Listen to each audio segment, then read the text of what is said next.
Switching back to English now to talk to Melanie Batenchuk to talk about her website and all the projects that she's doing along covering the auto industry. How are you, Melanie? I'm good. Thanks for having me. Thank you. Very, very nice to have you. We have shared some experiences on the road, testing new cars and enjoying the scenery and like all other activities. So it's great to have you here in the show now. Yes, thank you. So, Melanie, you've been covering the auto industry for about 5 years, you told me, right? That's right. I started Car Chic in 2009, but have been part of the auto industry since 2003 when I had my first job at a car dealership. That's very interesting because you really know the other part of the industry that most of us, quote-unquote, traditional auto journalists don't know, which is like the dealership part. And at some point, in some cases, it can be the most difficult part of the auto industry, right? I think so. It's definitely beneficial to have had experience working at the dealer level to be able to understand what consumers are experiencing, but also I've worked in the past with manufacturers on communications campaigns and that sort of thing, so it's really great to have that perspective from kind of a 360 perspective. Yeah, and also I think the work you do, it's changing also how companies are communicating with their consumers because, for example, the Detroit Auto Show was a great example of that. Ford Motor Company, instead of having traditional media at the show, they had bloggers and students and some other people who are like the new media.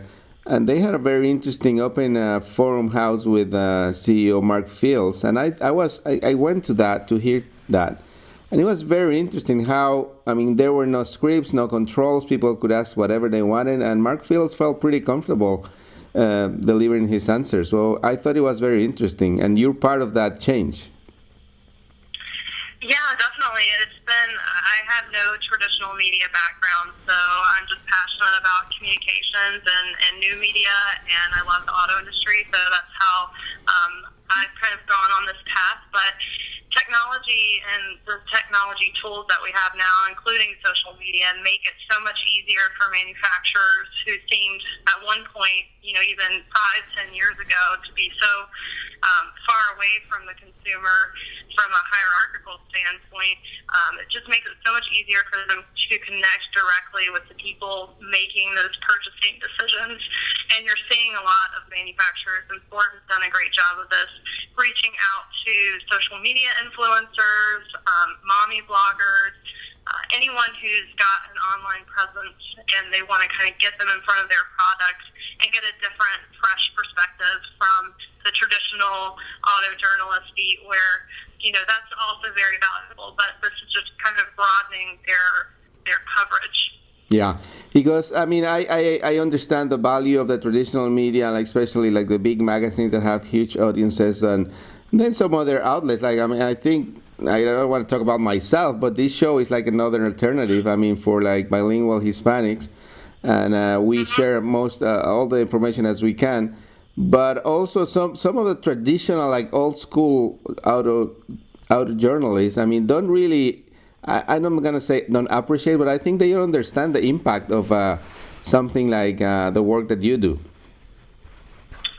It's definitely changing, and my role as the president of the Washington Automotive Press Association has helped transform that perspective, at least in the D.C. Baltimore area, and welcoming more new media journalists and bloggers to our group, but also keeping hold of those traditions from the print and broadcast media that started that organization. So I think it's important that as we go forward and things continue to evolve, that we still remember the rules of the road, if you will, from traditional journalism, and that will help make the new media even more even better going forward. Yeah, exactly.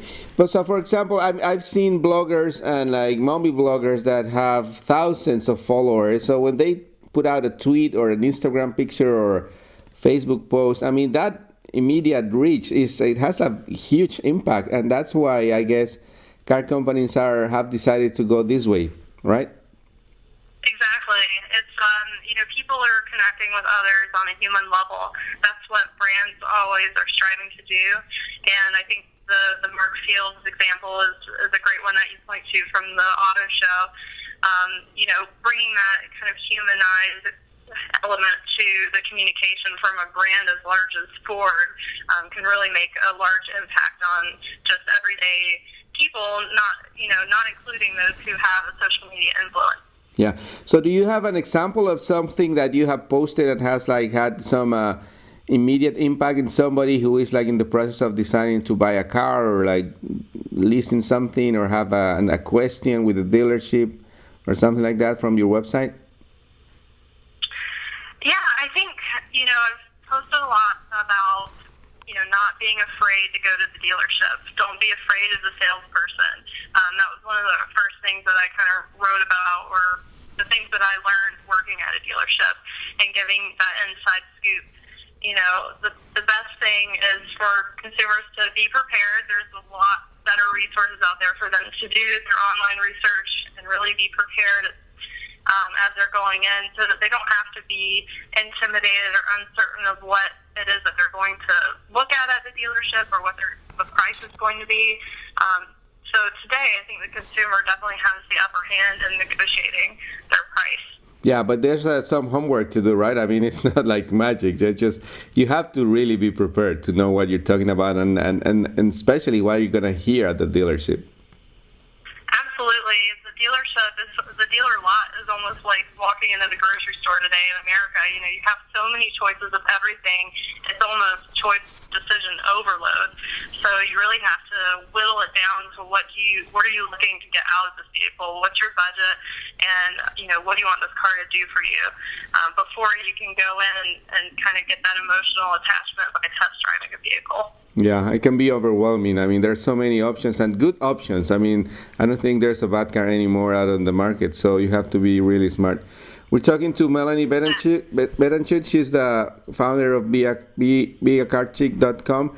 And so you just launched a new series of profiles in your site, right? Talking about leaders in the auto industry.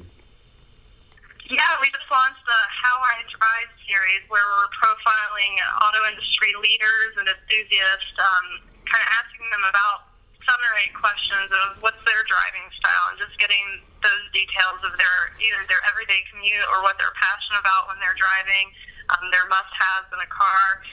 So it's a really quick way to get some inside scoop from people maybe you don't hear from a lot. Yeah. And so far we've had a great response. It's going to be a weekly thing, and today my profile goes up, so you'll have to check it out. Oh my God, I definitely have to check that out. So you had Charlotte Connolly from Ford Motor Company also recently, and she has a very cool job. I mean, her job is to study tendencies, like what's going on in the world and how that affects Ford Motor Company, which is a pretty cool. I'm talking about new media, new things. I mean, that's to think about that kind of job 10, 15 years ago in a car company, that would have never existed, right? I know. It's really interesting. Her title is Ford Futurist, and so what does that mean? It's exactly. Really forecasting the trends, probably right now focusing on millennials and their future purchasing behaviors and using those social media and new media tools to connect with others. So, I mean, I think that sounds like a really cool job. Yeah. So, Melanie, can you please share with the audience, we have less than 30 seconds here in the show, where they can follow you and all that, please? Yes, I am at BeCarChic on Twitter, and it's becarchic.com. Sign up for updates by email and check us out on Facebook as well. Excellent. Thank you very much, Melanie, and I hope to see you soon in the road again. All right. Thanks, Javier.